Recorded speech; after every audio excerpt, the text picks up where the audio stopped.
To part two of Passing the Crown with Camille and Leasia. Woo woo. Yes. Woo. Okay. So we're piggybacking off of our last episode. That's why you guys see us in our little. We wanted to give y'all more. We was enjoying the conversation. If y'all watched the previous episode, y'all know I kind of bust my mom's head a little bit with my stripper tales. Don't tell. Get it? Stripper tell? Don't tell? Okay, guys, you know what I mean. It's okay.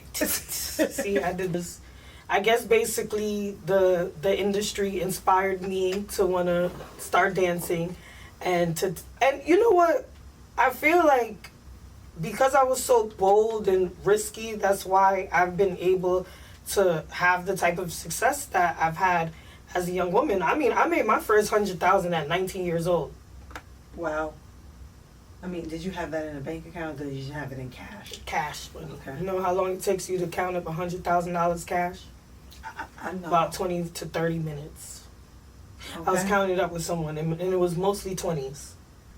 But again, these things, I don't think I would be the dynamic businesswoman that I am, an entrepreneur, without these experiences. I agree.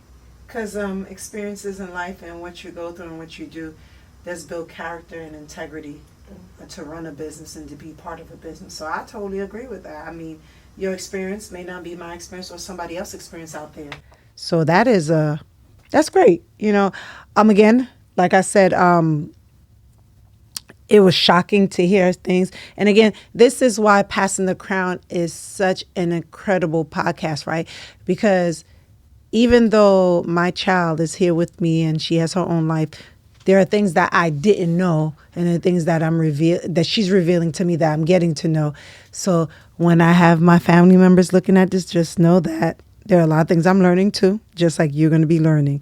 So this is great. This is a way of us understanding how I can go from passing the crown to her. She can then pass the crown to her sister, her cousin, her niece, and so on. So passing the crown is really exactly what we want to do in the new generations and the generations to come. So I applaud you, Leasia.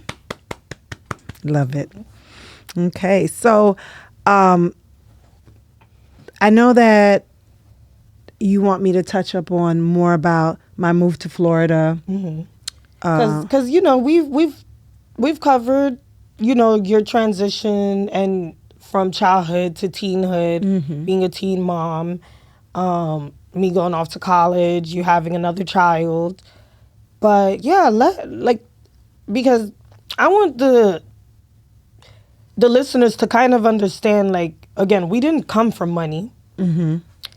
We all had a path, and, you know, paint the picture from them, what happened when you landed in Florida, when you did that move and you drove down with Justin and Larissa. Okay. So that move to Florida, again, I moved to Florida with $1,200. I did speak to my aunt when I was moving down here. Shout out to my Aunt Marie, and who's also my godmother. I told her I was coming, and she said, look, my house is open to you. I want you to come, get settled in. Again, when I went to my aunt's house, and being an adult, which you'll understand, living with another adult is never the same. And I was coming in there with 2 kids. And again, my aunt didn't make me feel any way, but I as an adult, head of household, it wasn't for me. So I stayed there maybe about a week. And then I remember hitting up a friend of mine that lived in Florida, but we partied together in New York. And I called her, and I was like, yo, I'm here in Florida. And even in talking to her, she didn't know I was living. But I said, hey, like, what can I do? Because I need something to do, or I'm looking to move. And she's like, really? She was like, well, there's a place in Pembroke Pines that just opened up a building.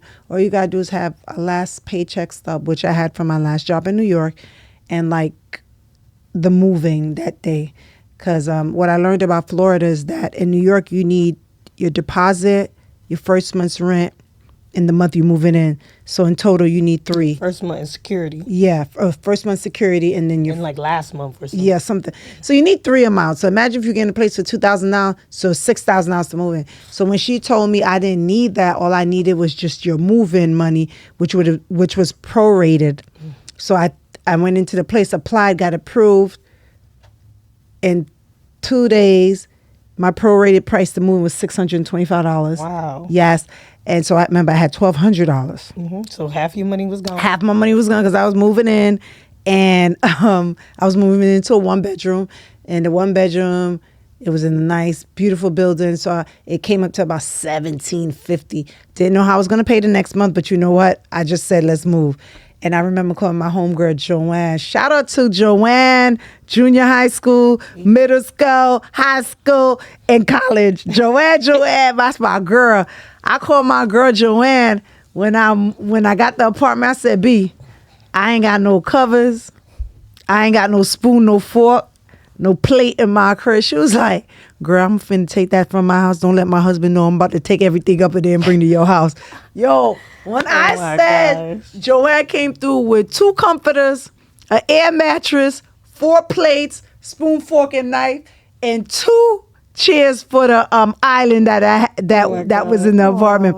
When I said Joanne is 20 plus years of friendship, and she's still around. Yeah. And she came. She brought her stuff to me. She hugged me. She said, by the time you made this move, we're going to be right. I got your back. Come here, whatever you need. She handed me I want to say she gave me $200 that day. And she said, do it. Go food. She said, apply for food stamps because you're not working. I did. And I got food stamps. And then that was July 15th. What I told y'all last time. From food stamps to fine dining. So don't hate on the SNAP because I got it when I moved down here, and so I got my apartment, I want to say around July 20 something. So now we're July. I was getting child support from your dad because your brother was with me. So that's about it was like $680 something, and then I was getting unemployment from New York. Don't come after me, guys. I know I wasn't. No, but you wasn't working, and you was a New York State resident. You didn't get no Florida ID. You didn't do nothing wrong. Okay, great. Oh, thank you. And she was using the system with the available resources, correct, right, to elevate her current situation. Correct. So I was getting unemployment, child support, and whatever I could muster from like guys I used to date back in New York. They were pretty good with me. They was giving me money, whatever. So to get my rent money for August, I got my rent money for September. Your dad helped me out. Okay. Yeah, because I was like, I'm here by myself. I need some money. He did send me money. And then I remember calling my friend, Daniela. Shout out to Daniela. These are all my girls, my ride-or-die people that have been around me and that stuck by me no matter what. I called Daniela and I told Daniela, I said, girl, I need a job. And she was like, what do you need a job? You live in Florida? I said, yeah, I moved to Florida. She said, okay, cool. Daniela was a supervisor at Conifer Health. I hope I can say that. At Conifer Health, a health system company that she worked for in finance. She said, I got you.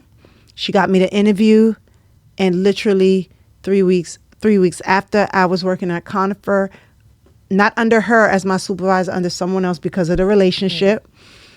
And I stayed there for almost 3 years, was promoted twice. Wow. Left after your grandmother passed away. So in 2017, when grandma passed away, my mom passed away suddenly. She came to visit me a month before her birthday. She passed 2 days before her birthday. May she rest in peace. And that was the most devastating time in our lives. And it brought a lot of heartache, but it actually pushed me to realize that I couldn't work a 9-to-5 no more. I need to have the flexibility to be free, to just be able to do what I wanted to do and not be tied down to a job. And at that time too, I was in my second promotion in my job at Conifer, but I was bumping heads too with management, with one particular person in management. So you can tell when you're about to get fired or things are not working out. So you already know you got to make your exit plan. That was me. And then my mom passed away. Shout out to my mother. She in heaven looking down on us, that she had a life insurance policy that wasn't big, but it was enough where she got everything that she asked us if she passed away. Like for her funeral arrangements. Correct, for the funeral arrangement. And shout out to the people in New York, my cousins, Poppy, my 90s crew, everybody that showed up for my mom because they did the second repast in the 90s. We represented heavy and hard over there in Brooklyn. Oh. So that helped us out a lot. And with that life insurance policy that my mom had, after everything was paid, we whatever was left was split among us. Katia, myself, and Anna. And then we had a little something, and people too, I want to say, was very genuine, very Why nice. y'all give me no money? I lost my grandma too. I know. Good job. I know. They left me and wondering why I was twirling around the ball. Look, you need to I'm stop playing, talking about I'm this playing, ball. So, so, we got a little money. Just like from that point, I met a guy I came back to Florida. I met this guy, they call him Twin, Maasa. And I remember him telling me, oh, you need to open up a business or open something on Sunbiz. So I'm going to give him his props for that because he did tell me about Sunbiz, about opening that. And so this was ending of... Like 2017? I opened up C. Caesar Financial and Tax Prepare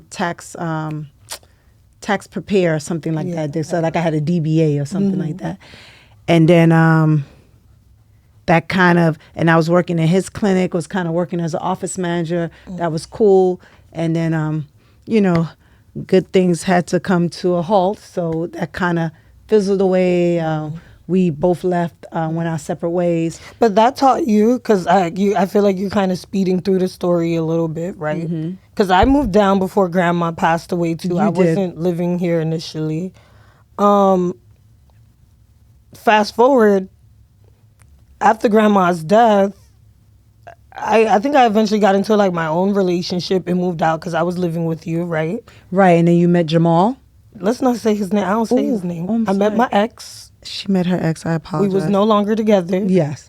And I remember when I was living in Opa-locka, I don't know what I must have been having like little...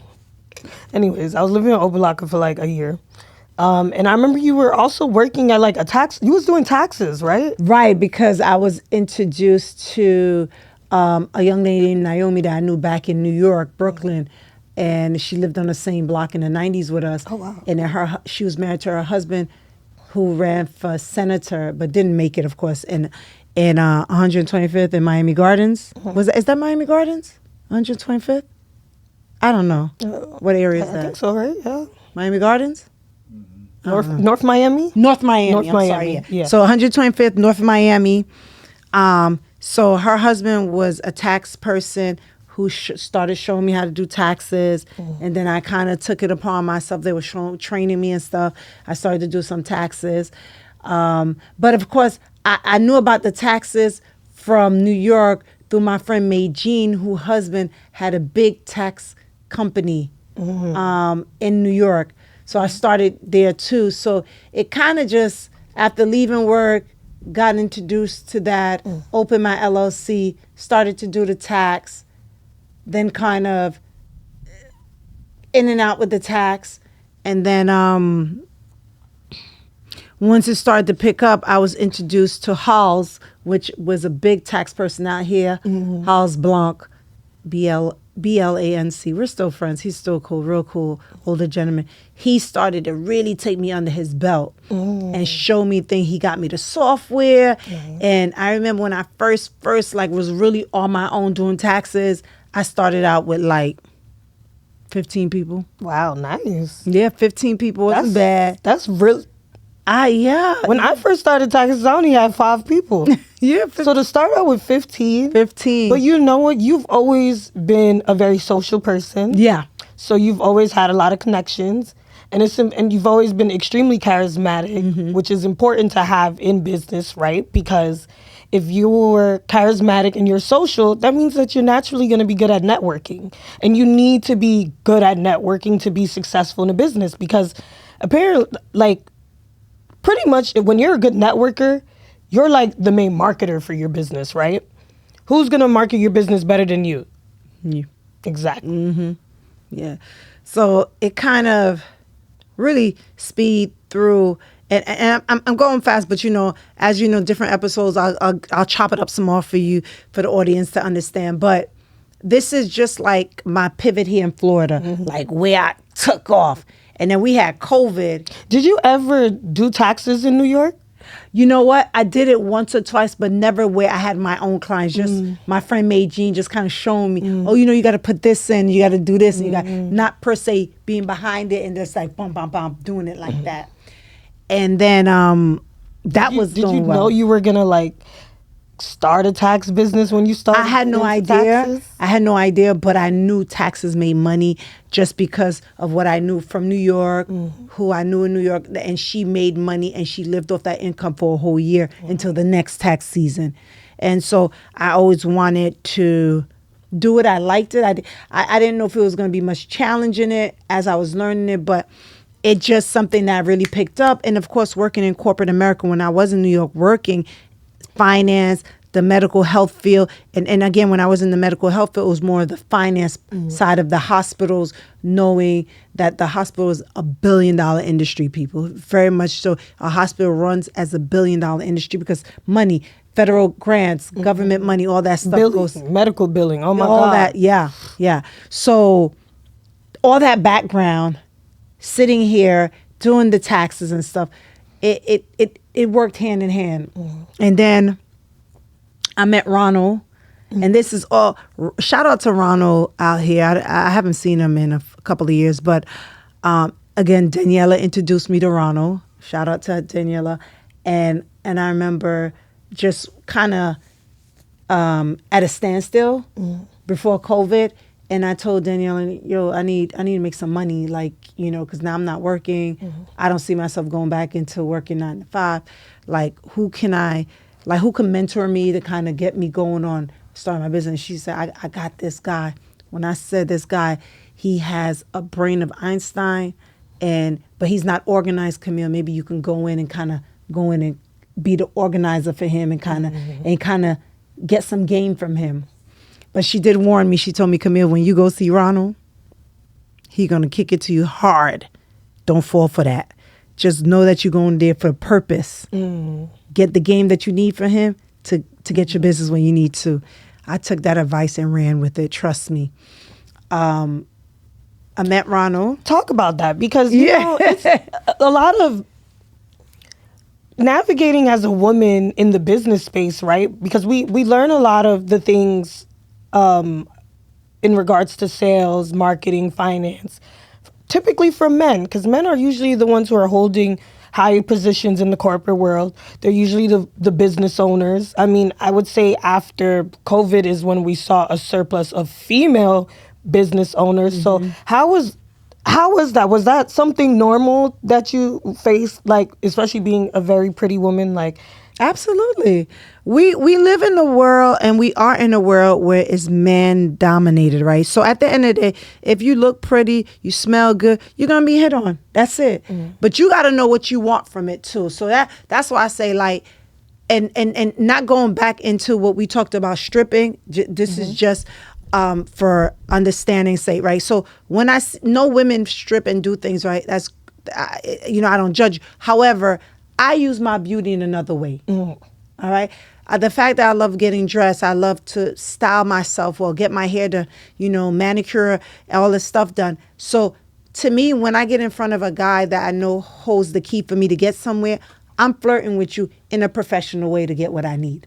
That is how I use my beauty, my looks and that's why I'm ultra nice. And you say that all the time. So Mom will walk in and compliment everybody in the room. yeah. That's what you have to do, because you're not pretty when you're mean. You're prettier when you're happy, upbeat, and people want to be around you. So when I go into anywhere, and that's why I always tell females, Y'all be going places and screwing up your face. I'm the first one to say, "Hey, what's up? You good? Like you want something?" Cuz I'm very confident with myself. So I can go into a room and dominate it. I don't care who's in it. Whether you're Holly Berry or, Gabrielle Union, I can walk into that room with my presence and you're going to feel my presence. And it's on some like, "Hey, how are you? I'm Camille. This is the business I do." Boom, boom, boom. There's conversation. Yeah. So and I'm circle back around again with the stripping part. If strippers can get on top of a stage and strip, right, and take off their clothes, I look at myself as doing that without taking off my clothes, but just having casual conversation, like you said, having that customer service and getting what you want. So that is how I dominate what I want when there's a man that's in a head, the head of it, the leader of it, whatever. I'm going to come in like, "Hey, how are you? How's everything?" I'm very much interested. Even if he has a ring on his finger or not, he may not be flirting back or he may not do, but you know what? He's going to sit up and listen.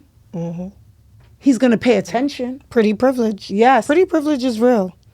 And I'm not mad at it. Pretty privilege has got me into a lot of rooms, into a lot of opportunities. Mm-hmm. Pretty privilege will get you into the room, but that brain is going to get you the deal. Correct. Seal the deal. Mm-hmm. Absolutely. That's my biggest mind. Camille seals the deal. Yeah. So, I met Ronald like that and we kind of, we took off. And then he showed me a few things. And as soon as COVID hit, you were sitting right there with us at the house. And I say that because Leasia was the biggest part of this. She believed in it. And I remember sitting in that, we were living in that townhouse. And I said, "Leasia, I don't know how we going to get the bread for next month." See, we was upgrading. We went from the 1-bedroom apartment. Correct. To a townhouse 4-bedroom. in Margate, then a townhouse in Sunrise. Correct. 4-bedroom townhouse in Sunrise. Yep. Okay. And by this time, I moved back in with you. Yes. Mm-hmm. So we were sitting there and I really didn't know how next month was looking because at this time, Florida was trying to shut down.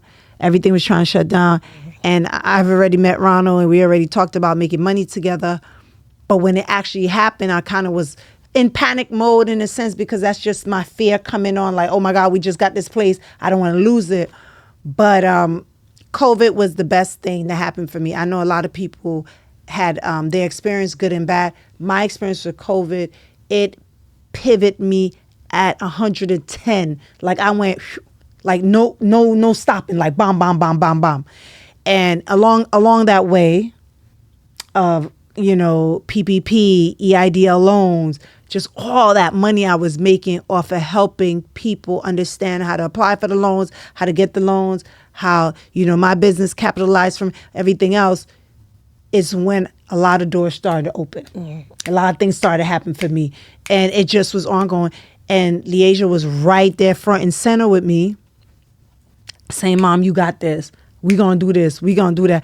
Remember when that money fell in my account, 4th of July weekend? Mm-hmm. I looked at that money. I said, "Nah, that ain't my money." When you get a certain amount of money in your account, you look at it a few days because you blinking your eyes, not sure if it's really yours or it's really for you to do what you need to do with it. But we had like a plan in place. We went and got our place. We went and opened our office. Well, remember, this was really your plan because I jumped in on board on a plan that you already had going, and I just kind of helped you scale it. Yeah. So it worked out.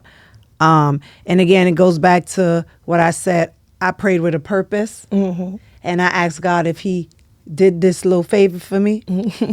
That I would. Little favor. Yeah, a little favor. Because, the man does big favors. He did a little favor for me. And that I would bless it in folds. And so I did that. I employed family and friends. Yep. I helped family and friends. Yes. And I was grateful to do it. And I was honored to do it because I was placed in the position to do it and didn't gripe about it. So it has been one of the greatest things in my life. Mm. And I feel like everything after, purchasing a home, purchasing the car I wanted, purchasing all the things, that was just a tap on the back to do for myself. Because I helped so much people along the way. Mm. And that is why I still to this day have so much great people in my corner, so much people I've met, so much people that appreciated the things I did. Now, with all that being said, and you know this too, you're going to have people that's not happy with the results, that weren't happy with you, that haters. And again, haters to me are what makes me rise up, that what makes me get up, what makes me laugh and sit back and say, I want you to continue hating because I'm going to still shine, because you're not going to block my blessings, you know? Yep. So that continued happening. We went, we had a little slope as a graph does. It goes up and down, up and down. 2020, 21, 22, 23 came around. Things started to slow down. Don't skip over stuff now, because remember the primary thing we want to talk about in this episode is the rise from the hustle to the big business. Right. So talk about your experience opening up your first office. Talk about that, like, because it's not like you just helped people with the COVID stuff. I mean, because once that stuff was done, you were able to network with different banks. Yes. You learned more about funding, and you've helped probably over 150 South Florida businesses get funding. Yeah. And I continue to help them. You know that. So you're right. So my daughter said I don't like to pat myself on the back. And I don't do that, because what I do and I continue to do is because I really love it. So I don't really keep a scorecard. I don't really, because if I name the businesses I helped in South Florida, people would be surprised. A lot of people that's on the network are our clients. Okay. A lot of people that you see going viral nowadays are they were helped. Courtesy of us. Yes, but again, I'm not here to glorify that, because again, I did everything I did with good intention and wanting to help people, because I prayed with I prayed with purpose and told God, if you do this, I will then do that. So that's why. So when I first opened my office, we had a grand opening. I got everything I wanted in the office. I was able to just really at that point step into my leadership role, step into my purpose, and be the person I promised myself to be. So yes, when I look at things and say, I struggled growing up in New York. I watched my mom struggle. I watched my mom never have enough to really make us happy. I mean, we were happy because we were kids, but enough to, I know that she wanted us to do vacation, stuff like that. So when I was able to take my kids on trips, we went on a family trip. We started to do things together. It felt good. And do I ever want that to stop? Absolutely not. Am I looking for that to stop? No, that's why I work twice as hard even now today. That's the position that I've put myself in. And that's why when I met my king, my perfect person in my life who came into my life, he just fit in perfectly into that puzzle for me. Nice. So you're right, Leasia. Sometimes I do forget to kind of recognize where I came from and what I've done in my life and what I continue to do and the impacts I've made in people's lives. Because you know what I realized is that we get so caught up, we get really focused on our goals that we sometimes forget to, we get so caught up in our goals that we forget to remember where we came from, because that's where gratitude comes from, right? Because when you get focused on your goals, it's easy to feel like, damn, I'm not doing enough, right? I didn't hit 100,000 today. I didn't land 20 lead calls today, It's easy to get stuck in that and feel like, oh my God, I'm not doing what I'm supposed to do. I'm not where I want to be. But looking back where you come from makes you appreciate the journey, because the journey is the most important part of success, not the finish line. And that's why I wanted to focus this episode on, from struggle to sophistication, from food stamps to fine dining, because people see the luxury trips, they see the luxury bags, they see the luxury cars, they see the yachts, they see this, and they don't know, like, we came from something. And it wasn't hard. I'm sure a lot of people didn't even know when you first moved to Florida, you lived in a 1-bedroom with 2 kids. you know, and had those trials and tribulations, you know. People might not know that you worked a job when you was living out here, you know. So even just knowing that, I mean, and you took pieces from everything you went through to shape you into this beautiful businesswoman that you branched off into. Because even before, when you were doing the taxes, I remember, because I worked in the medical office with you that you were managing.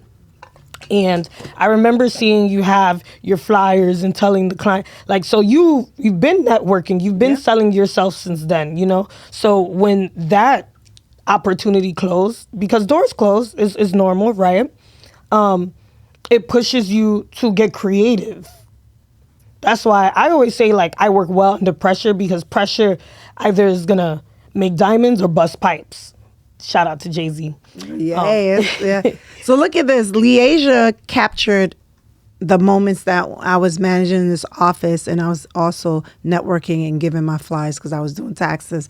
And again, those are the things that when you think people are not looking, they are looking. When you think people are not watching, they are watching. Because, you know, I remember now because you brought it up, but I was networking with every time the patients came in. I'll say, hey, while you here doing this, you know, I do taxes and I can help you and stuff like that. So it's right. It's something in you that drives you to want more, to want to succeed, to want to be good and great at what you do. So that is a great example of that. And even being able to monetize your knowledge, right? Because during the pandemic, you know, a lot of people weren't aware that they were qualified. They weren't aware that, like, you're qualified for this. If you're here, you're paying payroll, you have a business that's open, why not? And then taking it a step further when you started introducing payroll services. Yep.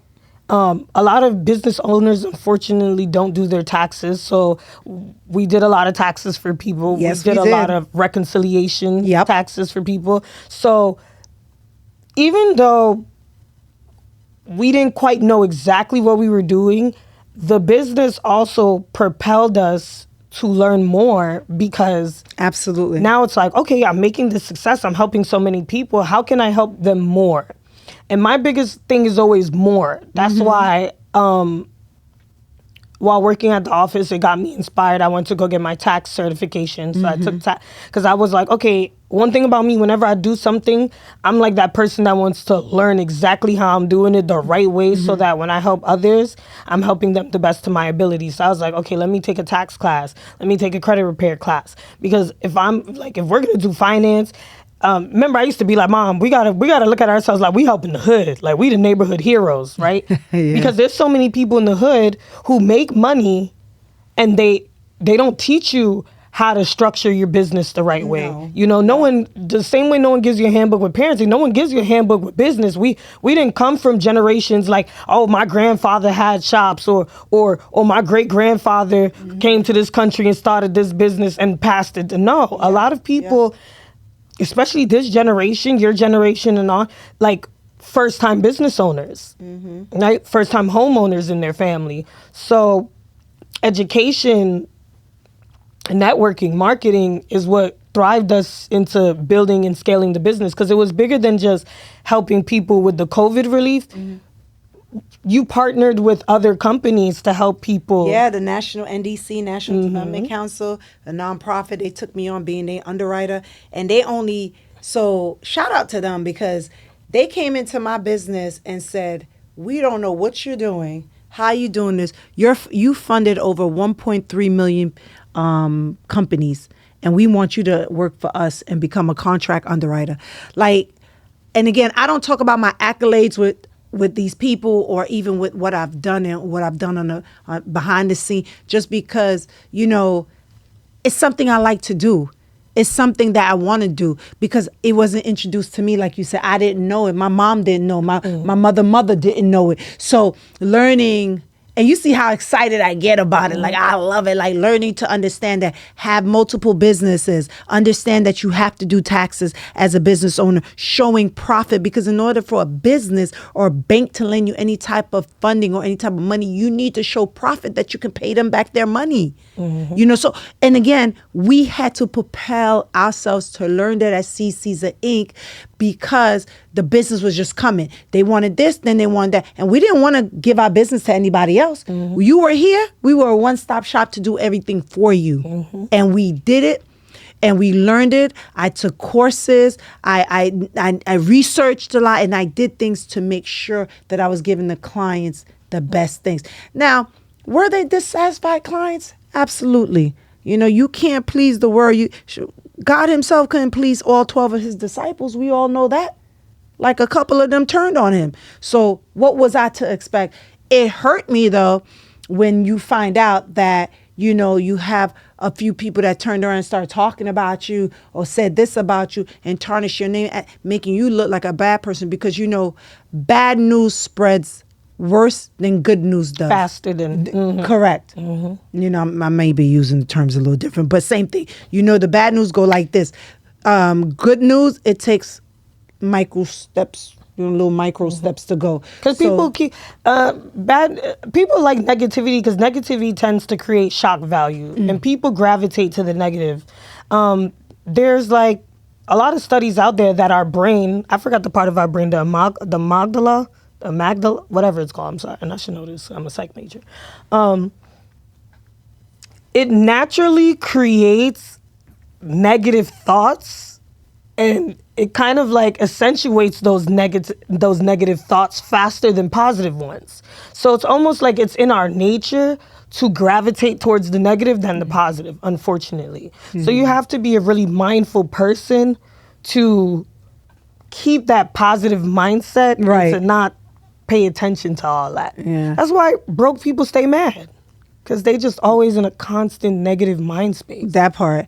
And again, goes back to growing up in the hood, because when you're used to seeing people struggle and nag about being broke and stuff, what you gonna think? You're always gonna be angry. You're always gonna be bitter because you can't get the things you want, but this is the only way you can react, right? So changing your mindset, changing all that is important, because here at 48, I've realized that if you bringing that negativity towards me, I don't even want to talk to you no more. I've learned how to push that away. I don't want to hear it, because my thing is that I practice what I preach. I say I'm going to become a millionaire, therefore I have become a millionaire. Yep. I want to continue doing great. I will continue doing great. So if you practice it enough, as you said, and say it enough, then that's all you know. So yeah, it takes a while to train your brain the right way. Just like anything else, everything takes about 30 to 60 days to get the habit in you. Keep going. But you have to really put it in you. You have to give it all, and you got to be present. Yep. You got to be present. Yep. So that, you know, and I love this segment, because it really, and Leasia's pushing me to talk more about my success, me coming down here. Even though I try to like chop it up a little, blah, blah, blah. She's like, nah, slow down, Mom, because there was a lot in between all that you did. There was a lot of circumstances around everything you got to. And it's true.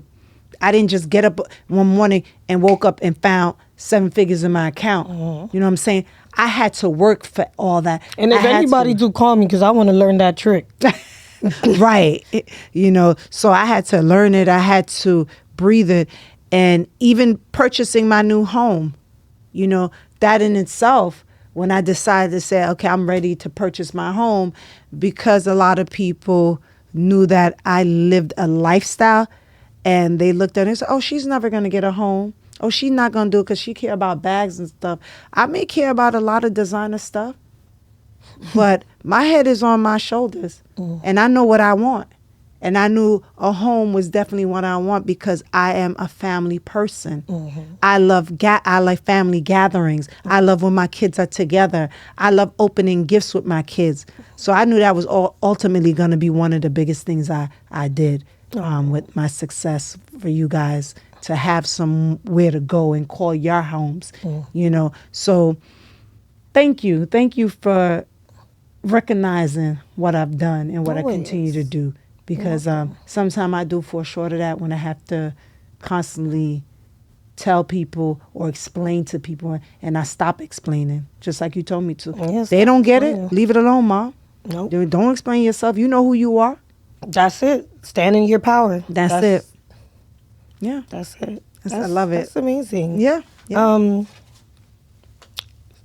So her glow up, again, so our glow up kind of started, it's so crazy because a lot of our success has always been tied into each other, right? Because one way or the other. Yeah. I moved back in with you after I got into some trouble, right? Which is the original reason why I moved back down to Florida. I was getting into trouble in New York. New York, California, a lot of different states. I did my time, so I could talk freely now about certain things about my past. Like I said, I was always the unconventional one in the family. I was always the risk taker. So I did certain things to make money at a young age that probably wasn't the proudest and wasn't the best. So I got in trouble a couple times. I've been locked up a couple times. And I remember the last time that, well, not the last time, but the time I had got locked up prior to me moving here was like 2016. It was in California. And you were just like, listen, just come down. Just you need a fresh start. You're like, look, I got on my feet. Try this fresh start. I'm in this. I think you was in Margate. Yeah, I was in Margate at that time. So, you okay? No, I mean I am. You know, I'm just thinking about these stuff. You know, it brings tears to my eyes because this girl really elevated in a lot of different ways, and being a mom, getting those phone calls that your child is locked up in another state is never something you ever want to hear. And again, I have a girl, right? I have a boy too. I have a son, but she's my oldest, and I putting that burden on you to carry that torch, to know what you're doing. So, yeah, you know, to get that phone call, and you know, I'm scrambling, trying to get the money, together to make sure we could post bail for her and so on. And I told her. And I remember this very well. I said, look, whatever you into, I don't even want to know. You just need to come home, be around your family, your immediate family, which was myself and your siblings, and just kind of start fresh. And I did. I came down here. By this time, I'm like, it was 2016, end of 2016. I was out of school. I lost my job at Apple because at the time Apple had a really strict attendance policy, which I'm mad because do you know after I got fired for attendance, they changed their whole attendance because they had, first of all, working in New York City, we got to use public transportation, which is one of the most unreliable systems in the world, okay? Because let a train get stopped up, held up, now you late to work. I can't help the train. And I used to travel all the way from Long Island because before I had moved to Brooklyn on my own, I was living with your sister at the time, Cap. So I had like a 2-hour commute. Yeah. All the way from Baldwin to Soho in Manhattan at the Apple store. So, and they had like a 3 strikes you're out policy. So if you was late the first time, well, okay, like 4 strikes, right? Because if you was late the first time, it was a warning. Second, then they had a first official time, you got written up. Then they had a second time, you got written up. And then third time, you getting fired. So I was at Apple probably for about like 9 going on 10 months. I was also going to school full-time at Brooklyn College. I had moved into like a small little basement apartment in Brooklyn. And I think I had overwhelmed myself a little bit because prior to me moving to Brooklyn, which was to be closer to school and work, I was already late twice past the warning, right? So I was on my last leg. I had classes as early as like 7:30 a.m. because I was one of those people, like, I really didn't want to be in school every day, so I only went to school Tuesdays and Thursdays. But I was always thinking, like, I want to get out of stuff fast. I'm always trying to do everything fast. So I was taking 5 classes, right? Completely overwhelmed myself. I'm working a full-time job at Apple. And then I'm going to school full time. I'm taking 5 classes. So I'm in school from like 7:30 to like about 6, 7 o'clock at night. I burnt myself out. I didn't have a social life. I'm 19. I didn't know myself. My mom moved to Florida. Me and my dad weren't that close at the time. So I didn't, and I think I kind of fell into like a depression because there were times I didn't want to even wake up to go to school or to go to work. And I remember when I lost my job, I'm sorry, it gets me a little more. When I lost my job, I didn't know what to do because I had rent, lost my job. I didn't have no one to talk to because you and I think we had like, we were close, but we were you going went to through our- Florida and yeah. you went to do your thing. And I remember I called you one time like, Mom, my cell phone's about to be off. Like, what am I going to do? And you like, I'm going to send you the money for your cell phone. And I felt bad because I knew at the time you didn't really have it. So, which kind of propelled me to like get into stuff that I wasn't supposed to get into to make money. I feel like when you're in a state of desperation, you get desperate. Opportunities sound good. Because that's right around the time that like I got into the things that were causing me to get locked up, you know. And oh my God, I'm just like It's so okay. fucking emotional. And from there, I just remember I just was like I gave up. It was like finals week at Brooklyn College. I was already failing 2 of my classes. So I was like, I'm not even gonna show up to class. F these teachers. I got fired from Apple because I was late. I think they gave me like a closing freaking shift and I went to sleep and I slept too late. I was supposed to do the opening shift the next day. I was tired because it was like school was overwhelming, work was overwhelming. I think I was dancing in between that too to make extra money. So I lost my job. I think I only had like $60. And, you know, it was tough. And I had like a mini mental breakdown. I didn't leave my house for like a good week. I stayed in the dark. I didn't talk to nobody. Why did you feel like you couldn't talk to nobody? I just didn't know. I felt I was so disappointed in myself because I was just like, God damn, like. So you put all that heavy burden on you when you had both your parents and even your aunt. But it happens, you know what I'm saying? Like, I've always been hyper independent. Yeah. So it happens that sometimes we go into this dark hole that we should not go into, right? Because we do have support systems around us. But again, you were dealing with a lot too in itself. I try to check on Leasia a lot, but moving to Florida was extremely something big for me as well. So, you know, it's hard, but I do remember those times. Those were times that were tough for both of us. We're navigating through life, and your dad was kind of on the brinks with a lot of different things going on too. Yeah, he had his own. Dad. One thing about my dad, he always worked long hours. He was working like 10 to 12. You would have thought the man was a nurse. Yeah, and he was school safety officer. Like literally 12-hour shifts. He was like never home. And then when he would be home, he was tired. Yeah. So I didn't like to, I had a understanding very young that my parents didn't have. So I didn't try to burden you with stuff. You know what I'm saying? I didn't put the pressure on you guys to like think. I wanted to take care of myself. So fast forward, I moved to Florida. I got a job at Best Buy, remember? Right there in Boca. In Boca. Great. Met some amazing people. Yeah. And again, been having those seeds planted since young. I already knew, like, I'm working this 9 to 5, but I done seen so much money by then that I just kept telling myself, like, all right, how can I make $100,000 again without getting in trouble, right? But I was working my job at Best Buy, so I'm more focused on job at Best Buy. I started my first YouTube channel. Well, really my second. I started my first YouTube channel in high school, but I gave up because one thing about me, I get easily discouraged. But we doing it back this time, and we're staying committed to a year. Yes. Okay, if in a year we decide we hate this podcast, then we just go. But and we won't. Go ahead. Okay? We won't. So,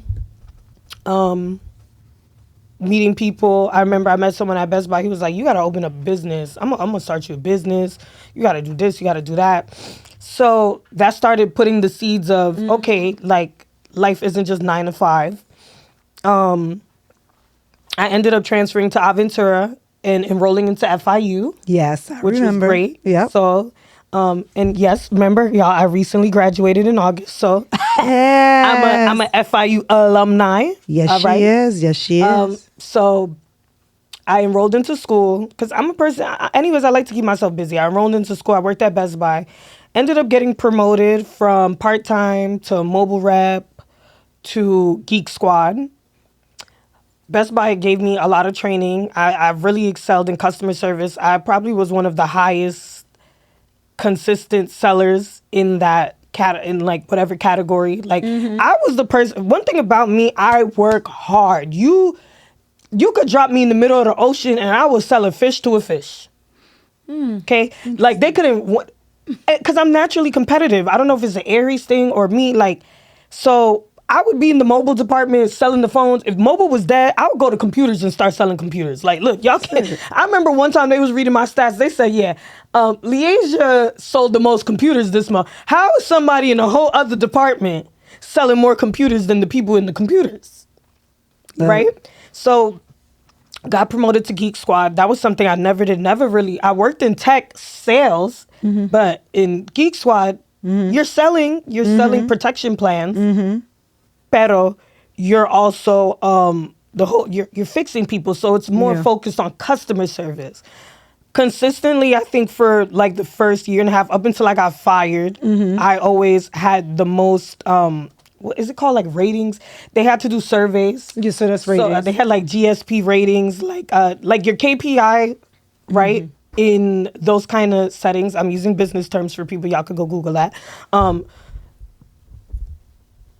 Would be watching how many good surveys you got back. So people loved me. Okay. And similar situation like Conifer Health. I had a hating ass manager. First of all, she didn't like me because I had met my ex at Best Buy and they used to have a little thing, whatever. So the minute that lady could get me fired, that was the first thing she did. She went from definitely looked being, better. she was a supervisor, and there was another manager who loved me. They fired him because he defended another employee when this bum came in and attacked her. They fired him. Best Buy, you a effed up company. That's why I don't shop with y'all. Please don't. Y'all listen. fired him and then promoted this Ashley lady. So at the time, We're I gonna probably bleep was. that word out, Ashley. We're gonna bleep that. I was a year. What's she gonna do? Sue me? Sue me? She don't got no money. She work. So I'm like a year and a half into working at Aventura. Mind you, the company is sending me on to go get leadership training because they wanted me to go for management positions in other stores. Because it didn't matter how, there were other people who were hating on me because when I was young, and two, I didn't know how to maybe fix a computer real good, but I knew how to make a customer feel so good when they sat in front of me that they didn't even care what was going on with their computer anymore, right? So the company recognized that. They used to send me on a lot of trainings. I started working at King of Diamonds as a bottle girl part-time because, again, I like money, so I was working part-time. I remember my first Memorial weekend there, I made $8,000. So I was like, okay, we back to making the money that I like. Okay, bottle girl, $8,000. How many bottle? Well, if Bernice, what's her name? Bernice Burgos. Burgos said she made that type of money just being a bottle girl. Well, she was a bartender. Oh, and she made that type of money, and you. You know what? She was bartending. While she was bartending, Drake bought her a whole Panamera. Wow. Porsche. Okay. So people be looking down on the nightlife, but it exposes you to a different lifestyle and different people that really can take you to different heights, right? So I went from there. I worked bottle service again. I did pretty well in that because I had good customer service skills. Yes, you did. Carried that over. After I got fired from Best Buy, I started working at Nirex, which was a startup company. And then boom, I got locked up. And I got locked up for the dumbest thing ever, for missing court for a case that I had in New Jersey. Thank God I'm done with that case. That is so behind me. Thank God I made it out the streets with no felonies on my records. Thank you, Jesus. God did. Okay? He did. So I'm going to wrap up this, and we're going to ask Leasia, from everything we've done thus far with passing the crown, what we've talked about, what crown lessons are you passing down? Ooh, that's a good one. Yeah, but please don't make it long. We're trying to do this in less than 2 minutes, so then I could answer that question myself. I'm crying. Not she didn't took 30 minutes to tell her story and want to rush mine up in a little 20 seconds. Never. Okay. But it's okay because we'll dive deep into more story. We got 100 story times. We've lived We really do. amazing lives. If there is a crown that I could pass down, it would be believing yourself. Believing yourself, like, That's such a cliche. No. Kind of go into it a little. believe in yourself, because you're going to always have people who disagree with you. Not everybody's going to want to see you win. You're going to have more people loyal and dedicated to seeing you fail. So believe in yourself. Be delusional. Even if you don't believe in yourself internally, fake it till you make it, right? Act like you believe in yourself, because eventually that pattern, that repetition will become reality. Okay. And once you believe in yourself, that power will propel you to excel in whatever endeavor you decide to go to. And that's my crown. Love it, love it, love it. What's yours? I believe if I were to pass down my crown to the next woman in line, the next man in line, niece or nephew in line, it would be to never, never take no for an answer. It would be that turn those no's into yes. Be and do exactly what you want to do, because failure is what makes you better and what makes you stronger to get where you need to get to in life. Because if I didn't fail along the way, I would not have been here. If I didn't go through my trials and tribulation with friends, family, and everyone around me, I would not be here. If I didn't lose certain parts of my business to propel somewhere else, I would not be here. So failure is actually a good thing. So we're going to sign off. Check us out every Friday. We'll be dropping episodes. Check us out on all platforms as well. And if you have any questions with everything we've talked about, feel free to DM us, either myself or Leasia. DM us. Go to Passing the Crown podcast.